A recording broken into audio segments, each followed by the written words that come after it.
ప్రభువు ప్రతి దుష్కార్యము నుండి నన్ను తప్పించి తన పరలోక రాజ్యమునకు చేరినట్లు నన్ను రక్షించును. చూసారా, మార్గంలో ఎన్ని ఊరులు ఉన్నాయో, మార్గంలో ఎన్ని గాలాలు ఉన్నాయో, మార్గంలో ఎన్ని వలలు ఉన్నాయో, ఆ దేవుడి మీద ఆనుకొని దేవుడి కోసం పరిగెడుతున్నప్పుడు వాటన్నింటి నుండి దేవుడు ఏం చేశాడు? తప్పించాడు. నీ మనసు చెడ్డదైతే ప్రతి దాంట్లోనూ ఇరుక్కుంటావు.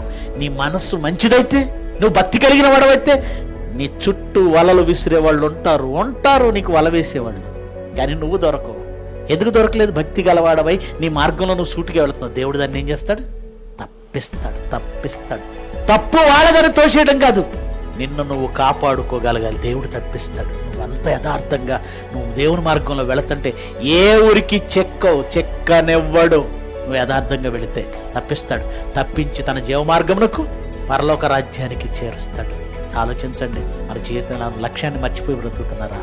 మీ గురిని మర్చిపోయి బ్రతుకుతున్నారా? అయితే ఏదో ఒక ఊరిలో చిక్కిపోతారు. జాగ్రత్త.